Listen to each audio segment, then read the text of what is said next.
Isu reshuffle kabinet kembali mencuat. Presiden Joko Widodo kembali mengirim sinyal reshuffle bisa dilakukan jika diperlukan. Saat menjawab pertanyaan wartawan usai meninjau training center PSSI di IKN Kalimantan Timur, Presiden Jokowi menyebut bisa saja ia merombak kabinet jika diperlukan. Jokowi tidak menjawab pasti kapan reshuffle dilakukan, namun menegaskan ia masih memiliki hak prerogatif melakukan reshuffle. Sinyal reshuffle kembali menguat saat masa pemerintahan Jokowi hanya tersisa 2 bulan lagi.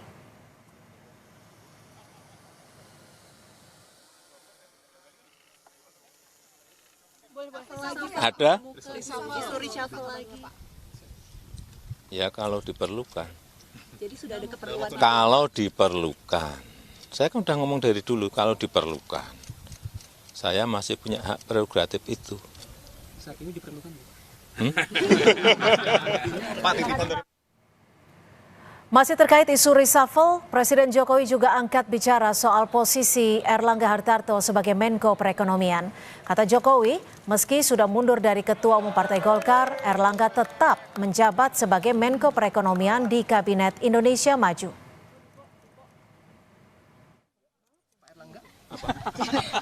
Jadi Pak Erlangga posisinya masih aman atau Oh, kalau di bawah Kabinet Indonesia Maju saya kira nggak ada masalah. Terima kasih.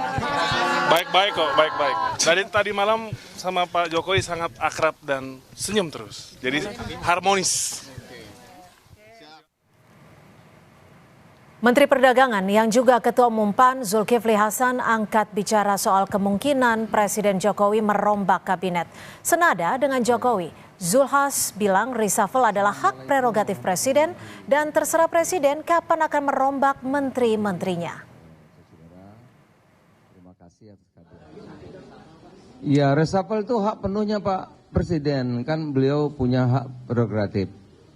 Terserah kepada Presiden, mau reshuffle tanggal 19, tanggal 20, hak beliau. Ya, hak prerogatif Presiden.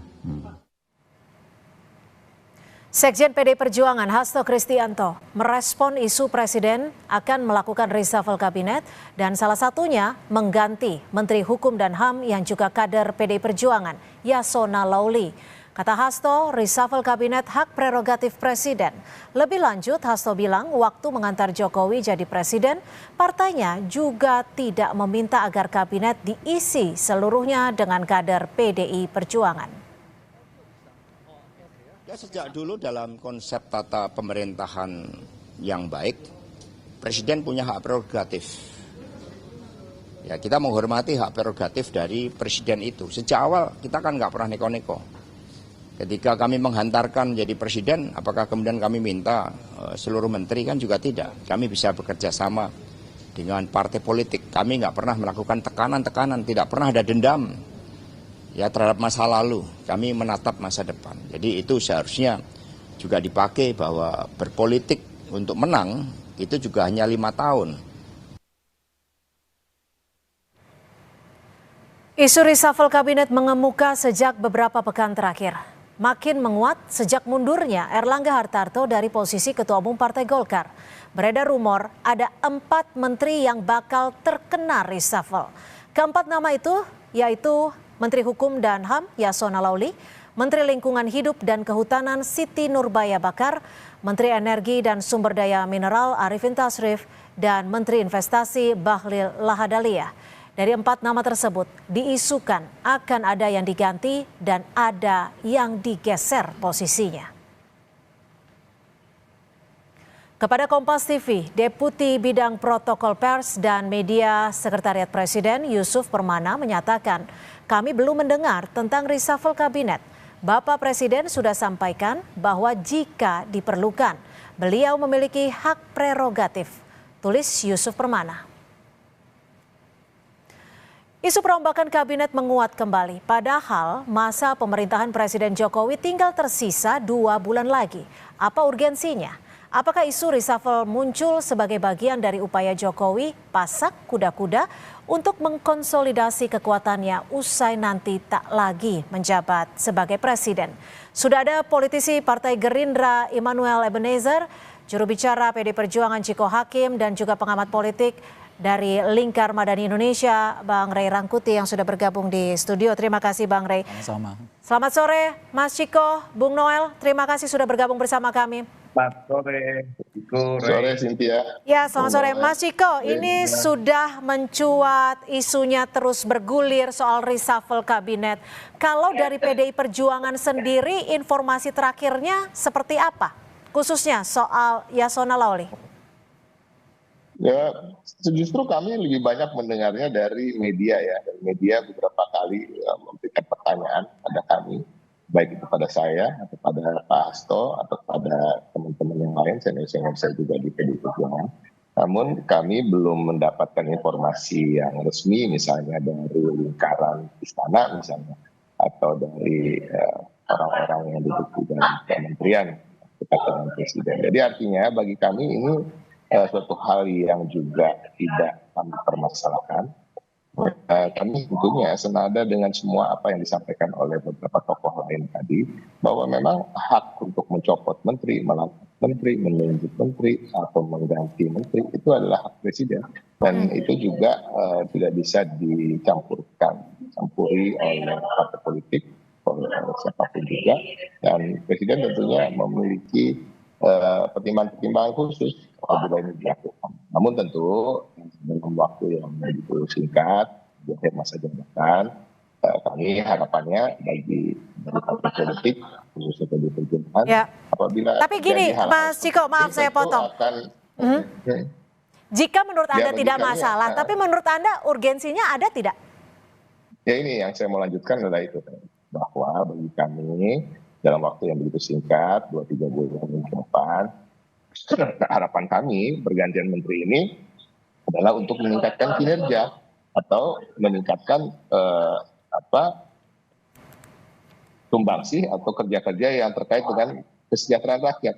Kita tahu permasalahan-permasalahan utama kita sekarang adalah permasalahan ekonomi bagi masyarakat. Kita tahu harga bahan pokok yang begitu tinggi, kita tahu kesulitan mahasiswa-mahasiswa kita untuk membayar uang kuliah misalnya. Kita tahu juga begitu tingginya dolar terhadap rupiah dan sampai hari ini turun-turun. Nah, ini yang seharusnya menjadi prioritas. Tapi kembali lagi, dan kalau ada pertimbangan-pertimbangan lain yang tidak terlihat oleh kami, oleh masyarakat, ya itu kembali lagi adalah hak seorang presiden. Oke, saya ke Bung Noel. Bung Noel, ini kan ada rumornya Presiden mereshuffle untuk mengakomodasi Prabowo atau Anda melihatnya betul tidak seperti itu? Ya, kalau ditanya mengakomodir Prabowo, emang Prabowo apa? Orang baru jadi presiden nanti, udah jadi presiden kok dia. Tanggal 20 Oktober nanti tinggal dilantik, apa yang mau diakomodir lagi? Gitu loh. Dia sebagai presiden hari ini secara de facto. Gitu. Nanti 20 Oktober secara definitif sah dan dilantik. Nah, persoalan pergantian dan reshuffle kabinet kan tadi sudah disampaikan oleh Pak Presiden ya, Pak Jokowi. Itu tergantung kebutuhan. Kedua, disampaikan lagi bahwa ya saya punya hak prerogatif. Dan 3 yang gak kalah penting, terkait reshuffle itu sudah ada di meja presiden. Jadi siapapun diganti dia tinggal ganti aja sih. Gitu. Nah, kebutuhannya apa? Pertama itu. Kedua, rasionalisasi untuk mengganti juga apa? Apalagi dengan last minute pemerintahan begini ya. Kemudian ada rumor-rumor tadi yang disampaikan misalnya Kak Pak Yasona Lawli. Kemudian ada sebetulnya ada lagi siapa Menteri SDM ini si Arifin Tasrif kalau nggak salah. Itu. Kalau saya malah 3 yang sama Menteri Kehutanan tadi Siti Nurbaya. Bukan Bahlil. Kalau Bahlil memang pasti ada pergeseran doang, bukan reshuffle. Tapi yang rumor di luar itu kan 2, Arifin Tasrif sama Yasona Lawli yang kita dengar. Ini sepertinya isu ini hanya mengeskalasi konflik antara Bu Mega dan Pak Jokowi. Dan kita tidak mau terjebak dengan eskalasi-eskalasi yang ada di luar sana. Makanya kita tidak mau fokus pada persoalan itu. Kita fokus nanti 20 Oktober bagaimana proses transisi dari Pak Jokowi dan Pak Prabowo itu berjalan dengan lancar. Itu tapi kalau Anda menyebutnya eskalasi konflik Bu Mega dan Pak Jokowi, tapi kan Bu Mega sudah bilang bahwa hubungannya baik-baik saja. gitu. Baik-baik dari mana? Gini, soal hal itu cuma Bu Mega yang tahu gitu loh. Soal pernyataan Bu Mega hanya Bu Mega yang tahu. Tapi faktanya kan ketika diundang untuk upacara ke IKN kan faktanya Bu Mega nggak mau. Artinya ya problem itu biar kan Bu Mega yang tahu masalah itu ya, problem psikologisnya ya. Kalau kami sebagai Partai Gerindra, sebagai kader dari Pak Prabowo, fokus kita adalah bagaimana mengawal proses transisi dan mengawal programnya Pak Prabowo nanti ke depan gitu. Oke, Bang Rey, kalau Bang Rey sendiri melihatnya seperti apa? Betul tidak wacana atau isu reshuffle ini bisa benar terjadi hanya dalam 2 bulan masa kepemimpinan Presiden Jokowi?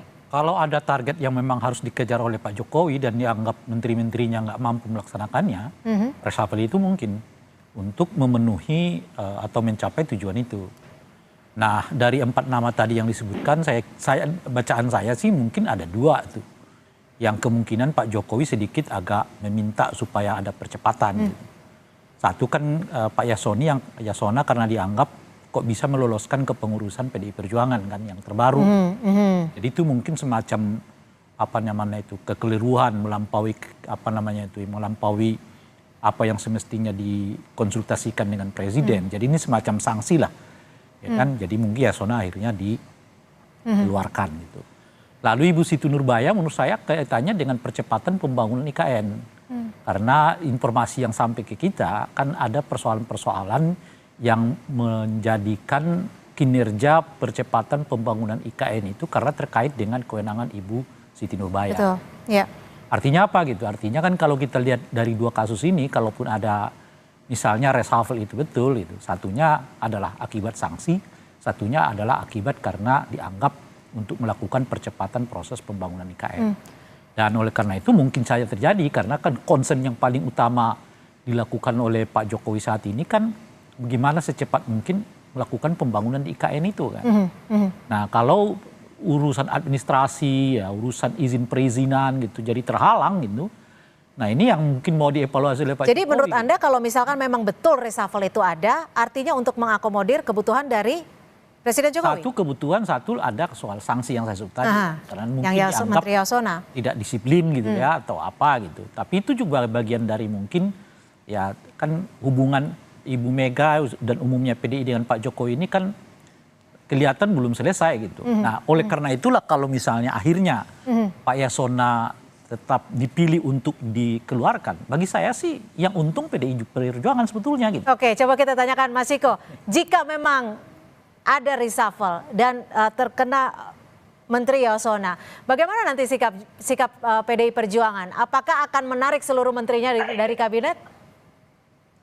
Enggak begitu, karena memang apa yang pernah Ibu sampaikan pada kader-kader kami, khususnya yang berada di kementerian, ketika misalnya terjadi perbedaan dalam pilihan pilpres antara kami dengan Presiden Joko Widodo dan keluarganya, Ibu menyampaikan bahwa kader-kader PDI Perjuangan tetap untuk berada di dalam kementerian karena memang sudah mengemban amanat untuk memberikan yang terbaik bagi bangsa dan negara, terutamanya untuk mensejahterakan rakyat, tentunya melakukan hal-hal yang terkait dengan pembangunan bangsa dan negara kita. Jadi ini adalah bagian komitmen kami dalam mengemban amanat-amanat yang telah diberikan oleh negara. Dan tentunya sebagai menteri yang berada di kabinet, menteri-menteri PDI Perjuangan juga bekerja secara profesional. Hubungan antar menteri dengan atasannya, sebut saja dengan Presiden Joko Widodo, kami tidak melihat ada permasalahan. Jadi kami akan menempatkan semuanya pada porsi-porsi yang sesuai aja. Bahwa apabila memang ada reshuffle misalnya, itu adalah hak prerogatif Presiden. Apakah ada persyaratan untuk dibicarakan dengan partai politik, misalnya untuk mereshuffle menteri? Saya rasa nggak harus ada. Dan kita akan tetap bekerja, menteri-menteri yang dalam kabinet akan bekerja, kami kader yang berada di luar tetap fokus, khususnya menghadapi pilkada 2024 ini. Oke, Bang Noel, tadi mungkin bisa ditanggapi. Kalau tadi Bang Rey juga menyebutkan bahwa mungkin saja ada sanksi sehingga akan berdampak pada Menteri Yasona atau kebutuhan untuk mempercepat pembangunan IKN dan yang mungkin saja berdampak pada Menteri Siti. Bagaimana menurut Anda? Ya, kalau soal Bu Siti Nurbaya ya mungkin aja ya, karena kita lihat terkait izin Kehutanan apa dan sebagainya kan terhambat di Kementerian Kehutanan. Di sisi lain proses pembangunan kecepatan ini kan harus berjalan agar ini bisa benar-benar dinikmati oleh rakyat dan bangsa ini semua. Nah, kita tidak mau proses pembangunan ini tersandra oleh persoalan birokrasi atau izin yang hanya menghambat lah. Saya coba mengutip dari apa yang Rey sampaikan. Tapi secara prinsip sekali lagi saya merujuk dari apa yang Pak Jokowi sampaikan. Tergantung kebutuhannya apa. Tapi tetap hak prerogatif itu ada di presiden. Tadi disampaikan Mas Hasto juga. Dari dulu PDIP sangat memahami soal hal itu ya, hak prerogatif presiden. Tapi sekali lagi saya sampaikan, soal reshuffle itu sudah ada di meja Pak Jokowi. Entah siapa yang direshuffle, ya Allah alam. Entah Pak Yasona, atau Bu Siti Nurbaya, atau Arifin Tasrif, atau Bahlil, atau siapalah. Gitu. Jadi 5 saya nih, bukan 4. Gitu. Tapi informasinya sampai di Anda itu kemungkinan reshuffle berapa persen? Ya, saya di atas 50 lah. 50 berapa, kalau sampai 51% itu kan berarti udah benar tuh. Tapi akurasi untuk reshuffle ini saya bisa sampaikan di atas 99%. Untuk menteri-menterinya, betul keempat menteri tersebut yang sempat disebutkan tadi? Ya, kebutuhan tadi, jawaban tetap pada kebutuhan presiden. Tingkat kebutuhannya apa? Gitu loh. Tapi sekali lagi reshuffle itu sudah ada di meja Pak Presiden. Di atas meja Pak Presiden. Bang Rey, jika disebut kemungkinan reshuffle di atas 50%, menurut Anda dan ada kemungkinannya itu yang tadi disebut Menteri Yasona, seumpamanya itu terjadi, siapa figur yang kira-kira akan menggantikan Menteri Yasona? Ya kan sudah beredar juga di masyarakat ya. Saya kira bukan, kalau dalam konteks ini menurut saya sih presiden nggak terlalu pusing siapa yang menggantikannya kan. Nah yang menarik ini menurut saya adalah seperti apa nanti hubungan Pak Jokowi dengan PDI kalau kemudian Yasona gitu. Itu yang saya sebut tadi itu kalau kemudian Yasona dikeluarkan, apalagi bersamaan dengan itu Nasdem juga dikeluarkan itu artinya keuntungan besar bagi PDI Perjuangan.